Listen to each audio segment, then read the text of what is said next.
Hello guys, welcome back to in another blog. आज मैं जानता हूँ थोड़ा वीडियो लेट आ रही है, पर कोई नहीं, देर आए दुरुस्त आए।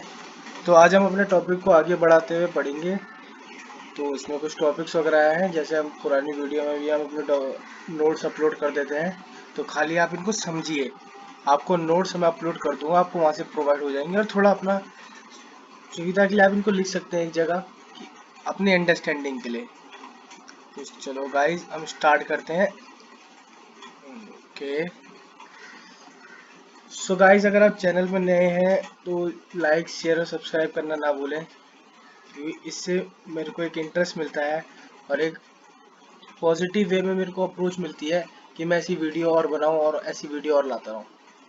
तो सबसे पहले हम देखेंगे आज जावा में टाइप कास्टिंग क्या होती है। तो जावा में दो प्रकार की टाइप कास्टिंग होती है, एक नैरो कास्टिंग और एक वाइंडिंग कास्टिंग। वाइंडिंग कास्टिंग, जो वाइंडिंग कास्टिंग होती है क्या होती है? ये होती है smaller type of data to larger type, माने डिसेंडिंग ऑर्डर से असेंडिंग ऑर्डर, छोटे से बड़े की ओर जाना, और ये ऑटोमेटिकली होती है। तो जैसे बाइट, इसकी बाइट की वैल्यू होती है 1, फिर शॉर्ट, फिर कैर, इंट। इंट के बाद फ्लोट आ सकती, इंट की बाद लॉन्ग की वैल्यू होती है 8 और फ्लोट की वैल्यू होती है 4। तो आप कहेंगे कि इंट के बाद फ्लोट आना चाहिए, पर नहीं, इंट के बाद हमेशा लॉन्ग आता है, क्योंकि लॉन्ग हमेशा इंटीजर टाइप वैल्यू ही एक्सेप्ट करता है और double float type value accept करता है। तो इस वजह से इंट के बाद पहले लॉन्ग आएगा और फ्लोट के बाद डबल आएगा। ऐसा कह सकते हैं कि इंट और लॉन्ग, लॉन्ग इंट का बड़ा भाई है और डबल फ्लोट का बड़ा भाई है। आप इसको ऐसे भी ध्यान रख सकते हैं, मैं भी ऐसे ही ध्यान रखता हूँ। और नैरो कास्टिंग में क्या होता है? लार्जर टाइप से स्मॉल टाइप। तो सबसे लार्जर टाइप कौन सा है? डबल। और डबल का छोटा भाई फ्लोट, फिर उसके बाद लॉन्ग, और लॉन्ग का छोटा भाई इंट। तो ये दो प्रकार की टाइप कास्टिंग है। अब आ जाते हैं हम जावा की स्ट्रिंग में। स्ट्रिंग आपको पता है, एक प्रिमिटिव डेटा टाइप हमने लास्ट वीडियो में बताया था। स्टार्ट विद अपर केस और यूजर डिफाइंड, इसकी कोई वैल्यू जो होती है यूजर डिफाइन करता है। तो एक प्रिमिटिव डेटा टाइप है। और स्ट्रिंग को बोला जाए तो स्ट्रिंग वेरिएबल है, contain a collection of characters. String collection करता है ऑफ करेक्टर्स की। तो इसका अगला पार्ट है स्केप सीक्वेंस। सपोज करो आपको, जैसे कि प्रोग्राम में दिखाते हैं, नॉर्मली एक स्ट्रिंग है, हम इसमें प्रिंट कराना चाहते हैं हेलो अमन सर। तो अगर हम इसको प्रिंट कमांड देंगे तो नॉर्मली हमको प्रिंट हुआ हुआ मिलेगा हेलो अमन सर। पर अगर हम चाहते हैं कि अमन जो सर का नाम है ये हमारा डबल कोट्स में हो, पर ये तो हमें एरर दे रहा है। चलो हम इसको ऐसे भी करके देख लेते हैं कि डबल डबल कोट्स, पर अभी इसमें भी एरर दे रहा है। तो हम इसमें ऐसा कौन सी चीज यूज करें कि हमको एरर प्रोवाइड ना हो? इसको कहते हैं स्केप सीक्वेंस। सपोज अगर आप यहाँ पे डबल कोट देना चाहते हैं तो आपको स्केप करेक्टर का यूज करना पड़ेगा। इसको बोलते हैं स्केप करेक्टर।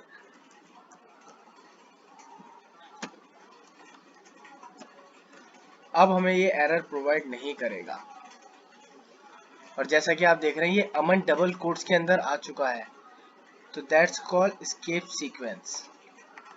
तो अगर आपको डबल सिंगल ये यूज करना है तो आपको escape character plus single, double quote use करना है तो स्केप करेक्टर प्लस ये, और अगर आपको सिंगल कोट यूज करना है तो डबल ऐश। That's called escape sequence. Next topic is our Java math. थोड़े प्री डिफाइंड फंक्शन है जिनको हमें कॉल करने की जरूरत नहीं है इन पे, या कोई क्रिएट करने की जरूरत नहीं है। जैसे मिनिमम, मैक्सिमम और स्क्वायर हो गया, आप इनको डायरेक्टली कॉल करें और यूज करें क्योंकि प्री डिफाइन है, ये ऑलरेडी डिफाइन हो रखे हैं जावा में। तो जैसे कि मैं यहाँ पे दे देता हूँ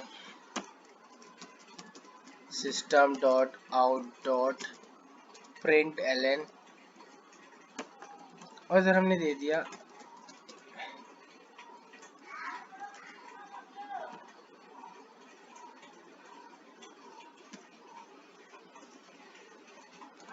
math dot square root of 64।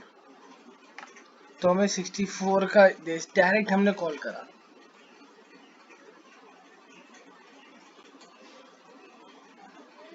तो हमें इसकी वैल्यू मिल गई 8। 64 का स्क्वायर क्या हुआ 8। तो हमने इसे डायरेक्ट यूज करा, हमें इसको कोई डिफाइन करने की जरूरत नहीं पड़ी कि स्क्वायर रूट कैसे निकलेगा। तो कुछ प्री डिफाइंड फंक्शन है मैथ के, तो उनमें से एक तो ये है। नेक्स्ट आता हमारा जावा बुलियन। बुलियन क्या है? We need a data type that can only have one of two value. Boolean data type जो है वो हमको खाली यस और नो की फॉर्म में आंसर देता है। Yes, no, on, off, true, false, 0, 1, इन फॉर्मों में आंसर देता है। तो दैट्स कॉल्ड बुलियन। नेक्स्ट आते हैं हम अपने जावा में इफ एल्स की कंडीशंस में आ जाते हैं। इफ, अब ये क्यों यूज होती है और क्या है इफ? अगर आप कोई कंडीशन देखना चाहते हो जावा में, जैसे अगर मैं मार्केट गया तो वहां से सामान लाऊंगा, तो दूसरी कंडीशन क्या बनती है? अगर नहीं गया तो क्या होगा? तो वैसी इफ एल्स है जावा पे। अगर ये कंडीशन ट्रू हुई तो मैं जो कोड रन कराना चाहता हूँ वो हुए। अगर ये कंडीशन हुई ना तो ये वाला कोड रन होए। तो इस केसेस में क्या होता है, जैसे हम यहाँ देखते हैं इंट टाइम की वैल्यू 20 है, अगर टाइम की वैल्यू 18 से छोटी हुई तो गुड डे प्रिंट हो, वरना गुड इवनिंग प्रिंट हो। तो इस चीज को हम देखते हैं रन करा के।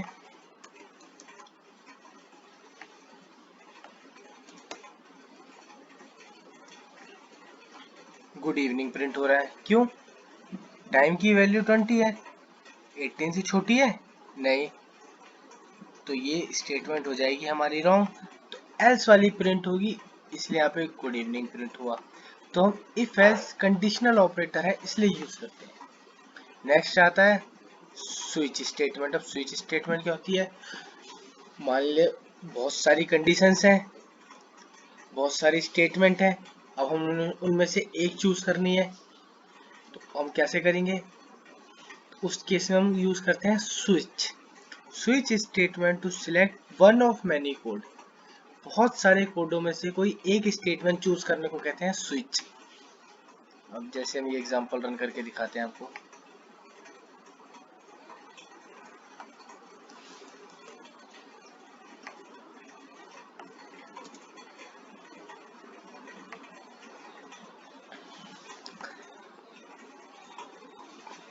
मेन क्लास के अंदर हमने डेट को डेटा टाइप को इंट वैल्यू दी है और इसकी वैल्यू है 4। अब स्विच केस में हम डाल रहे हैं डे, कौन सा डे है। अब केस 1 ऐसे हम केस 2 ऐसे हम केसेस बनाएंगे। अगर डे में 1 की वैल्यू होगी तो मंडे प्रिंट हो, वरना ब्रेक हो जाए, ये स्टेटमेंट रॉन्ग हो जाए। अगर हम ब्रेक नहीं करेंगे तो ये स्टेटमेंट आगे नहीं बढ़ेगी और ये इसी को रन कर देगा। तो यहाँ ब्रेक करना भी इम्पोर्टेंट है। अगर केस 2 हो, माने डेट की वैल्यू 2 हो, तो ट्यूसडे प्रिंट हो जाए। तो वैसे ही अगर हम इसको रन करेंगे तो हमारी डे की वैल्यू क्या है 4, और केस 4 पे क्या है थर्सडे, तो हमें थर्सडे प्रिंट हुआ हुआ मिलेगा। ये देखिए थर्सडे। अगर हम डे की वैल्यू कर देते हैं यहाँ पे हम 5, इसको हम कर देते हैं 7, तो हमको संडे प्रिंट हुआ हुआ मिलना चाहिए। चलो हम इसे चेक करते हैं।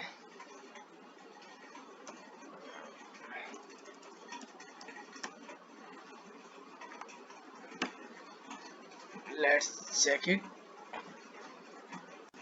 संडे।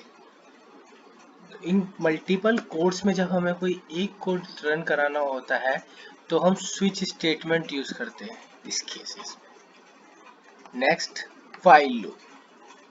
अब हम लूप्स में बढ़ते हैं।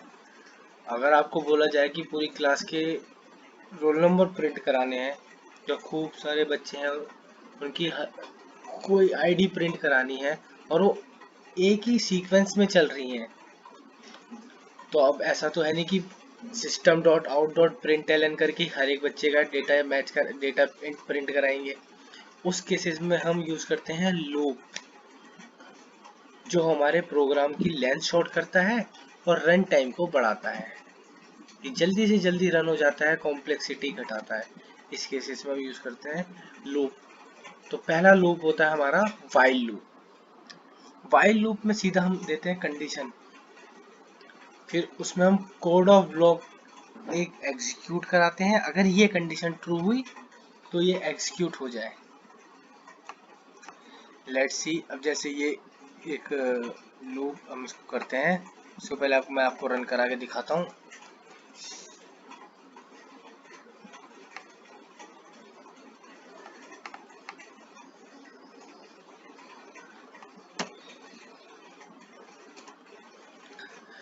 अब इंट आई की वैल्यू 0 दे दी हमने। अब वाइल लूप में क्या चल रहा है, अगर आई की वैल्यू 5 से छोटी है तो आई प्रिंट हो जाए, और उसके बाद आई प्लस प्लस, मतलब आई की वैल्यू एक इंक्रीमेंट हो जाए। अगर पहली बार 0 है, आई की वैल्यू प्रिंट हुई, आई प्लस प्लस हुआ तो आई की वैल्यू 1 हो गई। तो ऐसे कब तक चलेगा, जब तक आई की वैल्यू 5 से छोटी नहीं हो जाती। मीन्स ये 4 तक चलेगा। मैं आपको इसको रन करके दिखाता हूँ। ये देखिए, अगर मैं यहाँ पे इक्वल टू भी लगा दूंगा तब ये आई की वैल्यू 5 तक चलेगा। That's called while loop. अब दूसरा लूप है हमारा फॉर लूप और फॉर ईच लूप। तो जो दोनों में डिफरेंस क्या है, जो फॉर लूप है उसमें हम कुछ स्टेटमेंट लिख के और कोड को एग्जीक्यूट कराते हैं। सपोज हमें, जैसे फॉर लूप का एग्जांपल देता हूँ।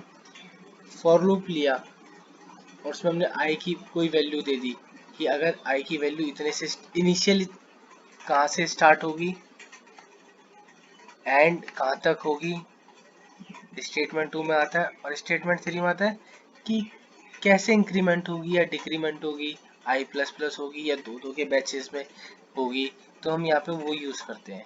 इसका एग्जांपल मैं आपको देता हूँ। इस वाइल लूप को चेंज कर देते हैं फॉर लूप में। फॉर हमने आई की वैल्यू डिफाइन कर रही है, सपोज आई इक्वल्स टू 0 से स्टार्ट हो, आई की value less than equal to 5 तक चलेगी, और आई इंक्रीमेंट होगा प्लस प्लस से। आई की वैल्यू हम यहाँ पे 0 ही रहने देते हैं, चलो। तो अगर हम इसे रन करेंगे तो ये हमें सेम वो देगा। अब ये देखिए 0, 2 और 4। ये क्यों हुआ, क्योंकि एक बार आई की वैल्यू यहाँ इंक्रीमेंट हुई तो 0 से 1 हो गई, और जब दूसरी बार यहाँ इंक्रीमेंट हुई तो ये 2 का गैप आ गया, तो ये इवन नंबर प्रिंट कराने लग गया। अगर मैं इसको यहाँ से डिलीट कर दूंगा तब ये 1 के गैप में चलने लगेगी। देखिए, जो हमें वाइल लूप में प्रिंट करा रहे थे हमें वो आई में मिल गया। तो आई की value first, initialize the value of I. Second, कहाँ तक, किस वैल्यू तक आप उसे इंक्रीमेंट कराना चाहते हैं, और इंक्रीमेंट सिस्टम क्या है वो। That's called a for loop. Second हमारा फॉर लूप में आता है for each loop. For each loop क्या है, which is use exclusive to loop through element in array. अगर कोई एरे के एलिमेंट्स हैं हम उनको रन कराना चाहते हैं तो हम फॉर ईच लूप यूज करते हैं। सिंपल है, फॉर टाइप वेरिएबल नेम उसका टाइप, एरे किस नाम से बना है वो, और कोड जो कोड की बॉडी है वो इसके अंदर आएगी। सिंपली इसका एग्जांपल देते हैं हम।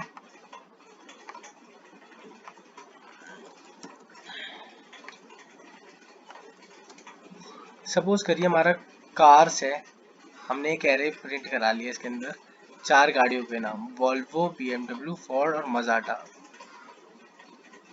तो हम एक, यहाँ पे मैंने बताया था आपको, यहाँ पे एक हम वेरिएबल लेंगे नेम और उसका टाइप डिफाइन करेंगे। तो वेरिएबल हमारा हो गया आई, और ये जो हमने एरे लिया है इसका डेटा टाइप क्या है, स्ट्रिंग। तो हम इसका डेटा टाइप भी स्ट्रिंग ही लेंगे। अब हमारे इधर क्या है, एरे का नेम। तो हमारे एरे का नेम क्या है, कार। तो हम यहाँ पे कार लेंगे। अगर हम इसको रन कराएंगे तो हमें ईच वैल्यू देगा, हर एक की वैल्यू हमें प्रोवाइड कराएगा, वॉल्वो, BMW, फोर्ड और Mazda. That's called a for each loop. अब नेक्स्ट आता है हमारा जावा का एरे। आप एरे में क्या कर सकते हैं, पहले हम इसकी डेफिनेशन देख लें। Array are used to store multiple value in a single variable instant of declare separate variable for each value. Array में हम मल्टीपल वैल्यू स्टोर कर सकते हैं एक सिंगल वेरिएबल में। ये हमारे किस चीज़ के लिए हेल्प करेगा, हमें सपोज करो 10 गाड़ियों के नाम एक जगह डालने हैं, तो हमें 10 बार हम थोड़ी करेंगे कि string car 1 equals to this name, string car 2 equal to this name. तो ये हमारी प्रोग्राम की लेंथ और कॉम्प्लेक्सिटी बढ़ाएगा, इसलिए हम यूज़ करते हैं array, multiple value in a single variable. तो जैसे हमने यहाँ फॉर लूप में यूज़ करा है एरे। अब बहुत जने इसको ऐसे भी डिक्लेयर करते होंगे, मैं स्ट्रिंग के बाद स्क्वायर ब्रैकेट्स लगा सकता हूँ, और आप कार के बाद भी यहाँ पे स्क्वायर ब्रैकेट लगा सकते हैं। दोनों एक ही चीज़ है, दोनों एरे डिफाइन करने का सेम डेटा, माने आप कैसे भी एरे डिफाइन कर सकते हैं। तो ये आपके ऊपर चॉइस है, आउटपुट आपको सेम ही देगा। ये देखिए जो आउटपुट पहले था वही है, तो इसको बोलते हैं हम एरे। तो आज हमारा ये बेसिक खत्म हो चुका है। कल से हम अपने मेथड, ऑब्जेक्ट क्रिएशन और ओप्स की साइड बढ़ेंगे। तो होपफुली आपको ये बेसिक समझ आए हो। तो ये बेसिक आप अच्छे से क्लियर कर लें अपने। अगर कोई डाउट होता है तो मेरे को कमेंट डाउन करके बताएं। चलो अगली वीडियो में मिलते हैं। Bye, good bye. Like, share और सब्सक्राइब जरूर करें। Have a nice day.